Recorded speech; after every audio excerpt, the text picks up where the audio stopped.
গল্প নিয়ে হাজির হলাম। গল্পটি শোনার মতো, আশা করি তোমাদের দাঁড়িয়ে যাবে এবং তোমরা হাতের কাজ করতে সবাই হেডফোন নিয়ে বসে যাও। যদি আমার গল্প শুনে মজা পাও তাহলে অবশ্যই আমার চ্যানেলটি সাবস্ক্রাইব করবে। তো চলো বন্ধুরা, আমরা কথা না বাড়িয়ে আসল গল্পে চলে আই। আমার নাম স্নেহা। বড়লোক পরিবারের 4 ভাইয়ের একমাত্র বোন। বাবা মা অনেকদিন আগেই এই পৃথিবী ছেড়ে চলে গেছেন, কিন্তু আমার দাদারা আমাকে বাবা মায়ের অভাব কোনোদিন বুঝতে দেয়নি। আমি এত আদর আর ভালোবাসায় বড় হয়েছি যে তারা কোনো কিছুর অভাব কোনোদিন বুঝতে দেয়নি আমাকে। আমি যা চেয়েছি তাই সাথে সাথে পেয়েছি। আমার বড় দাদা গ্রামের নাম করা মানুষ ছিলেন, আর ছোট 2 দাদা বিদেশে পড়তে গিয়েছিল, কিন্তু আমার পড়াশোনা করতে ইচ্ছে হতো না। আরেক ভাই গ্রামে ডাক্তারি করত। আজকাল দেখি ছেলে হোক বা মেয়ে, সবারই মোবাইল আছে, তাই আমি আমার দাদার কাছে একটা স্মার্টফোন চাইলাম। আমার বড় দাদার সাথে সাথে আমাকে একটা নতুন স্মার্টফোন কিনে দিলেন। এটা পেয়ে আমি অনেক খুশি। আমি অনেক সুন্দরী, তাই নিজের ছবি তুলে ফেসবুকে পোস্ট করতাম, আর অনেক লোকে আমার ছবিতে লাইক এবং কমেন্ট করত। লোকজন আমাকে অনেক পছন্দ করতে শুরু করেছে। একদিন আমি সোশ্যাল মিডিয়ায় অভিষেক নামে একটি ছেলের সাথে কথা বলি। সে অনেক বুদ্ধিমান, ও আমাকে বুঝিয়েছিল যে ছবি ফেসবুকে আপলোড করা ঠিক না। তারপরে সোশ্যাল মিডিয়া থেকে আমার সব ছবি ডিলিট করে দিয়েছি। আস্তে আস্তে অভিষেকের সাথে আমার বন্ধুত্ব বাড়তে থাকে, এবং আমাদের বন্ধুত্ব কখন ভালোবাসায় পরিণত হয় বুঝতেই পারিনি। তার সাথে প্রতিদিন ফোনে কথা বলতাম আর ঘন্টার পর ঘন্টা গল্প করতাম। আমি গ্রামের মেয়ে আর অভিষেক শহরের ছেলে, আমরা দুজনেই একে অপরের ভালোবাসায় পড়েছি। একদিন আমি জানতে পারলাম আমার দাদা গ্রামের উকিলের সাথে আমার বিয়ে ঠিক করেছেন, কিন্তু আমি অভিষেককে ভালোবাসি, তাই অন্য কাউকে বিয়ে করব কিভাবে? আমি আমার বৌদিকে অভিষেকের কথা বললাম। যখন বৌদি দাদাকে বলল অভিষেককে আমি ভালোবাসি, তখন দাদা আমার হাত থেকে মোবাইলটা নিয়ে নিল, আমাকে বলে, ওই ছেলের সাথে কথা বলবি না, ফেসবুক দেখে কারোর সাথে ভালোবাসা করা ঠিক না। এই ধরনের মানুষরা সব সময় খারাপ হয়, যারা মেয়েদেরকে ভালোবাসার জালে ফেলে প্রতারণা করে। কিন্তু অভিষেক এরকম না। আমি দাদাকে বোঝানোর অনেক চেষ্টা করেছি, কিন্তু দাদা আমার কোনো কথা শোনেননি।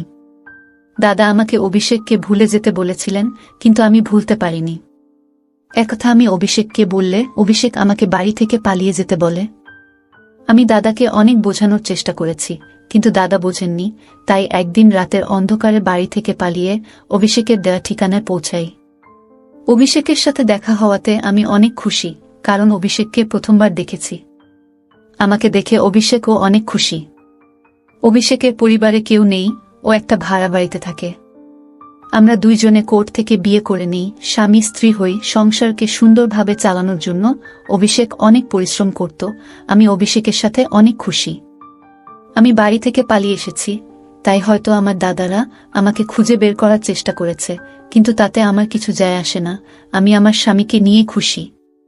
অভিষেক ও আমার অনেক যত্ন নিত।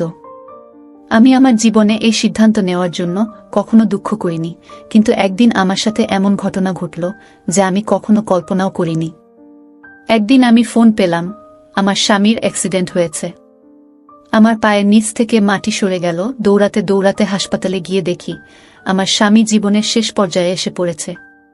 মানে আমার সারা জীবন নষ্ট হয়ে গেছে, যার জন্য আমি গ্রাম থেকে শহরে এসেছি। আজ সে আমাকে একা রেখে চলে গেছে। কাঁদতে কাঁদতে আমি জ্ঞান হারিয়ে ফেলেছি। সেই অবস্থাতেই স্বামীর শেষকৃত্য করেছি, কারণ এই শহরে আমার স্বামীর নিজের কেউ নেই, আর আমারও স্বামী ছাড়া কেউ নেই, কিন্তু সেও আমাকে ছেড়ে চলে গিয়েছে। এখন আমি সম্পূর্ণ একা। আমি কখনো ভাবিনি আমার সাথে এমন হতে পারে। আমি তেমন একটা শিক্ষিত না, এবং আমার যা কিছু আইডি ছিল সব দাদাদের বাড়িতে, আর আইডি না থাকায় আমি কোনো কাজও পাচ্ছি না। বিয়ের মাত্র 2 মাস পরে অভিষেক এই পৃথিবী থেকে চলে যাওয়ার পরে আমি দাদাদের সাথে যোগাযোগ করার চেষ্টা করলে তারা আমাকে অস্বীকার করে, বলে, তুই আমাদের জন্য মরে গেছিস, তুই আর এই বাড়িতে পা দিবি না।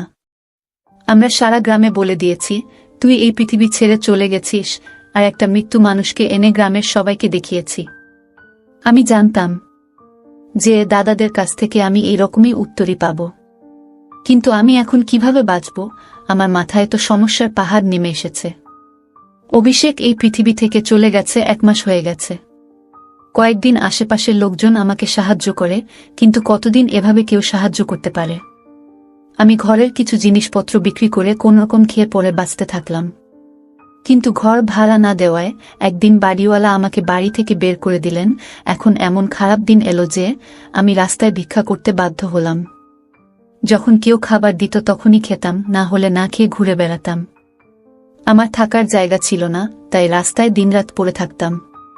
একদিন ক্ষুধার কষ্ট সহ্য করতে না পেরে একজন লোক ভিক্ষা দিতে এলে আমি তার পা ধরে বলতে থাকলাম, স্যার, আমি 2 দিন কিছু খাইনি, আমাকে কিছু খেতে দিন। দয়া করে আমাকে কিছু খেতে দিন, না হলে আমি এই পৃথিবী ছেড়ে চলে যাব। তিনি আমাকে বললেন, তুমি কি আমার বাড়িতে যেতে পারবে? একথা শুনে আমি অবাক হয়ে গেলাম। তিনি বলতে থাকলেন, আমার বউ এই পৃথিবী ছেড়ে চলে গেছেন, আমার একটি ছেলে আছে, বয়স 4 বছর। আমি চাই তুমি আমার ছেলের দেখাশোনা করো। যদি তুমি তার দেখাশোনা ঠিকমতো করতে পারো, তাহলে আমি তোমাকে থাকা খাওয়া সব দেব এবং তুমিও বেঁচে যাবে। যাই হোক, আমার জীবন অনেক কষ্টে চলছিল, আমার থাকার কোনো জায়গাও নেই। বাড়িওয়ালাও বাড়ি থেকে বের করে দিয়েছিলেন। এখন কেউ খাবার দিলে খাই, না দিলে না খেয়ে থাকি। তাই আমি সাথে সাথে রাজি হয়ে লোকটির সাথে তার বাড়িতে গেলাম। বাড়িটা অনেক বড় এবং সে অনেক বড় লোক। ওই বাড়িতে উনি ছাড়া একটা ছোট বাবু ছিল, যার বয়স মাত্র 4 বছর। উনি আমাকে খাবার খেতে দিলেন আর বললেন, তুমি মন ভরে খাও। প্রথমে তো আমি মন ভরে খাবার খেলাম।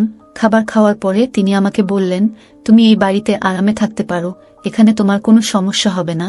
এই বাড়িতে শুধু আমি আর আমার ছেলেই থাকি। এইবার তুমি বলো, তুমি কে? আমি বললাম, আমার নাম স্নেহা এবং আমি অনেক ধনী পরিবারের মেয়ে ছিলাম। আমি আমার 4 ভাইয়ের একমাত্র বোন। আমি ফেসবুকে একটি ছেলের প্রেমে পড়ে গ্রাম ছেড়ে এখানে আসার পর আমাদের জীবন সুখেই চলছিল। তারপরে একদিন আমার স্বামী দুর্ঘটনায় এই পৃথিবী ছেড়ে চলে গেলেন। আমার উপরে আকাশ ভেঙে পড়ে এবং আমাকে রাস্তার ধারে ভিক্ষা করতে বাধ্য হতে হয়। 2 দিন কিছুই খেতে পাইনি আমি, তাই আপনার পায়ে পড়ে মিনতি করেছিলাম। আপনি আমাকে সাহায্য না করলে আমি না খেয়ে শেষ হয়ে যেতাম। লোকটি তখন বললেন, তুমি আমার বোনের মতো, তুমি এখানে থাকতে পারো, কিন্তু বিনিময়ে তোমাকে আমার ছেলের দেখাশোনা করতে হবে। আমার বউ এই পৃথিবী ছেড়ে চলে গেছে, তাই আমি ছেলের যত্ন নিতে পারছি না। আমার একটা কাজের মেয়ে দরকার, যে তাকে মায়ের মতো মানুষ করতে পারে। তিনি আমাকে তার ছেলের সাথে পরিচয় করিয়ে দিয়ে বললেন, এটা আমার ছেলে এবং এর নাম আকাশ। এর জন্মের পরপরই এর মা পৃথিবী ছেড়ে চলে গেছে। আমি কোলে নিয়ে তাকে আদর করতে থাকলাম। আমি ভাবতে থাকলাম, আজ যদি আমার ছেলে থাকত, তাহলে সেও এর মতো হতো। আমিও বিয়ের 1 মাস পরে মা হতে চলেছিলাম, কিন্তু আমার একটা সমস্যা হয়, তাই আমি মা হতে পারিনি। আমি আপনাকে কথা দিচ্ছি যে আমি একে নিজের ছেলের মতো মানুষ করব। আমি আকাশের যত্ন করে অনেক আনন্দ পেতাম। আমার একমাত্র দায়িত্ব ছিল আকাশের যত্ন নেওয়া, তাকে সময় মতো খাওয়ানো, সময় মতো ঘুম পাড়ানো, তার পোশাকগুলো পরিবর্তন করা ইত্যাদি। বাকি সব কাজ করার জন্য অন্য লোক ছিল। একদিন সকালে ঘুম থেকে উঠে দেখি আকাশ বিছানায় নেই। আমি উঠে বাইরে এসে মালিককে জিজ্ঞেস করলাম, আকাশ কোথায়, সে তার বিছানায় নেই কেন? বাড়ির মালিক বললেন, সন্ধ্যার মধ্যেই ও বাড়ি ফিরে আসবে। আমি তাকে জিজ্ঞেস করলাম, আকাশ কোথায় গেছে আর সন্ধ্যা বেলা কোথা থেকে ফিরবে? কিন্তু তিনি আমার কথার কোনো উত্তর দিলেন না। তিনি বাড়ির মালিক, তাই আমি তাকে খুব বেশি কথা বলতে পারিনি, কারণ সে যদি আমাকে বাড়ি থেকে বের করে দেন, তাহলে আমি কোথায় যাব? প্রতিদিন সন্ধ্যায় আকাশ বাড়িতে আসত। রাতে ঘুমানোর পর সকালে ঘুম থেকে উঠলে দেখি আকাশ তার বিছানায় নেই, কিন্তু সন্ধ্যায় সে ফিরে আসত। যখনই আমি মালিককে আকাশের কথা জিজ্ঞেস করতাম, তিনি কোনো উত্তর দিতেন না এবং বলতেন, তুমি এইসব বিষয় থেকে দূরে থাকো, তার সম্পর্কে অত কিছু তোমার জানার দরকার নেই। তোমার কাজ কেবল তার যত্ন নেওয়া এবং তাকে ভালো করে লালন পালন করা, তাই তোমাকে যে কাজ দেওয়া হয়েছে তুমি শুধুমাত্র তাই করো। তারপর থেকে মালিককে জিজ্ঞাসা করা বন্ধ করে দিয়েছি। এক রাতে আমি যখন আকাশের সাথে ঘুমাচ্ছিলাম, মাঝরাতে চোখ খুলে দেখলাম যে আকাশ বিছানায় আছে। আমি দেখার জন্য জেগে থাকলাম, কিন্তু কখন যে ঘুমিয়ে পড়েছি বুঝতেও পারিনি আমি। এবং সকালে প্রতিদিনের মতো আকাশ বিছানায় নেই। বাইরে বেরিয়ে কোথায় ওকে দেখতে না পেয়ে রুমে ফিরে এলাম। এর আগে কখনো ভাবিনি মালিক কি কাজ করেন। আমি শুধু আমার কাজ নিয়ে ব্যস্ত থাকতাম। এই বাড়িতে সব পাচ্ছিলাম, তাই বেশি কিছু ভাবিনি। কিন্তু একদিন কাজের মহিলাকে জিজ্ঞেস করলাম যে মালিক কি কাজ করেন। তখন সেই কাজের মেয়েটি আমাকে বলল যে তিনি একজন পুলিশ ইন্সপেক্টর। অবাক হয়ে আমি ভাবতে থাকলাম আমি একজন পুলিশ অফিসারের বাড়িতে। একদিন দেখলাম একটি ফাইল মালিকের টেবিলে রাখা। আমি সেটি তুলে নিয়ে ভিতরে রাখতে যাচ্ছিলাম, হঠাৎ করে সেই ফাইলটা আমার হাত থেকে পড়ে, ওর ভিতর থেকে অনেক কাগজ বেরিয়ে পড়ে। আমি সেই কাগজগুলো গোছাতে গেলে সেখানে একটা ছবি দেখে আমি অবাক হয়ে গেলাম। আমি অবাক হয়ে ভাবলাম আমার স্বামীর ছবি এখানে কেন? আমি ভাবলাম মালিক যদি জানতে পারে আমি এই ছবিটি দেখেছি বা আমি এই ছবির লোকটির স্ত্রী, তাহলে মালিক আমার কি অবস্থা করবে। ভয়ে তাই তাড়াতাড়ি সবকিছু গুছিয়ে ফাইলটি মালিকের ঘরে রেখে ফিরে এলাম। এখন আমার ভয় করতে থাকলো এবং সবচেয়ে বড় বিষয় ভীষণ টেনশনে পড়ে গেলাম, কিন্তু তবুও আমি এখান থেকে যেতে পারিনি। কারণ এই বাড়িটা ছাড়া আমার আর কোনো থাকার জায়গা নেই। এছাড়া আমি আকাশকে নিজের ছেলের মতো ভালোবাসি। তাছাড়া এই ছবির রহস্যটাও জানতে চাই, এই পুলিশ লোকটা কিভাবে ছবিটা পেল। আমি ভাবলাম আমার দাদারা অভিষেককে খুঁজে বের করার জন্য এই পুলিশ অফিসারের কাছে কেস ফাইল করতে পারে, কিন্তু দাদারা কখনো অভিষেককে দেখেনি। মনের মধ্যে অদ্ভুত অদ্ভুত সব ভাবনা আসছিল, কিন্তু মালিককে জিজ্ঞেস করার সাহস পেলাম না। 4 মাস হয়ে গেল আমি এখানে আছি। বাবুটি আমাকে মা বলে ডাকতে শুরু করেছে, কিন্তু এতে মালিকের কোনো আপত্তি নেই। তারপর মালিক আমাকে একটা মোবাইল দিয়ে বলল, তোমার সাথে কথা বলার দরকার হতে পারে, তাই এটা রাখো। একদিন আমার মোবাইলে একটা ফোন আসে, আমি কাজে ব্যস্ত ছিলাম তাই কল ধরতে পারিনি। পরে মোবাইলের দিকে তাকাতেই একটা অচেনা নাম্বার ভেসে উঠল। আমি খুব একটা পাত্তা দিলাম না। কিছুক্ষণ পরে সেই নাম্বার থেকে একটা মেসেজ এলো, তাতে লেখা ছিল, স্নেহা তুমি কেমন আছো? অনেক অবাক হলাম। ভাবলাম হয়তো এখানকার কোনো কাজের মেয়ে আমার সাথে মজা করছে, তাই আমি ওই মেসেজের রিপ্লাই দেইনি। এরপর প্রতি রাতে এই নাম্বার থেকে মেসেজ আসতে থাকে। মেসেজে নানা রকমের কথা, আমার পুরানো জীবন এবং মাঝে মাঝে আমার দাদাদের সম্পর্কে বিভিন্ন কথা। আমার স্বামী একমাত্র ব্যক্তি ছিলেন যিনি আমার সম্পর্কে এইসব কথা জানতেন। আমার সাথে যা ঘটছে তাতে আমি ভয় পেয়ে গেলাম। জানি না কে সে আর কেন সে আমাকে বিরক্ত করছে। সে বলতো, তুমি আমাকে তোমার বন্ধু মনে করতে পারো, তোমার কোনো সমস্যা হলে আমাকে মেসেজ করে জানিও, আমি তোমার সব সমস্যার সমাধান করে দেব। কিন্তু আমি ভয় পেয়ে নাম্বারটি ব্লক করে দিলাম। তারপরে সে আমাকে নতুন নতুন নাম্বার দিয়ে মেসেজ করতে শুরু করে। আমি যত নাম্বার ব্লক করি সে তত নতুন নাম্বার দিয়ে আমার সাথে কথা বলার চেষ্টা করত। সে এমন এমন কথা বলতো যে আমি টেনশনে পড়ে যেতাম। যাই হোক, আস্তে আস্তে আমি তাকে বিশ্বাস করতে শুরু করি এবং তার সাথে কথা বলতে শুরু করি। আমার যে কোনো সমস্যা তার সাথে শেয়ার করি। সে আমার পুরনো জীবনের কথা বলে আমার সাথে মজা করে। যখন আমি তাকে জিজ্ঞাসা করতাম সে আমার সম্পর্কে এসব কথা কিভাবে জানল, সে আমার প্রশ্নের কোনো উত্তর দিত না, কিন্তু নিজের সম্পর্কে বলতো যে তিনি অবিবাহিত এবং এই পৃথিবীতে তার কেউ নেই। আমারও এই পৃথিবীতে কেউ ছিল না, তাই আমাদের ভালো বন্ধুত্ব হয়ে গেল। আমি চেষ্টা করতাম কারো সামনে তার সাথে কথা না বলতে, সেজন্য আমি তাকে বলেও ছিলাম যে আমি কারো সামনে তার সাথে কথা বলতে পারবো না। সে বলল, ঠিক আছে, রাতে সবাই যখন ঘুমাবে তখনই কথা বলবো। এখন আমরা অনেক রাত পর্যন্ত গল্প করতাম। অনেক রাত পর্যন্ত গল্প করার কারণে ঘুম ভাঙতে দেরি হতো। সকালে ঘুম থেকে উঠে আকাশকে দেখতে পেতাম না। আমি তার সাথে এ বাড়ির বিষয়ে কোনো কথা বলতাম না, কারণ আমি এই বাড়ির নুন খাচ্ছিলাম।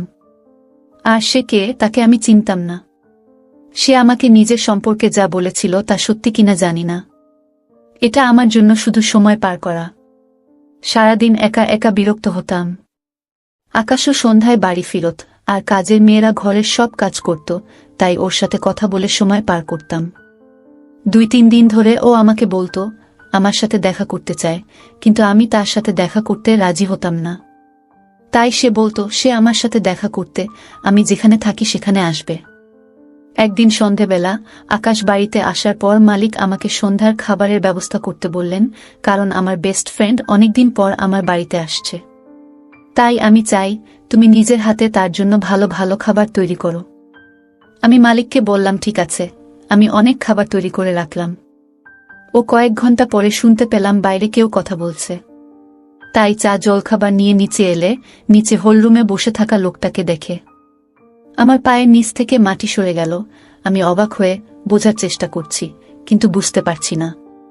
কিছুক্ষণ পরে আমি জ্ঞান হারিয়ে ফেলি, যখন আমার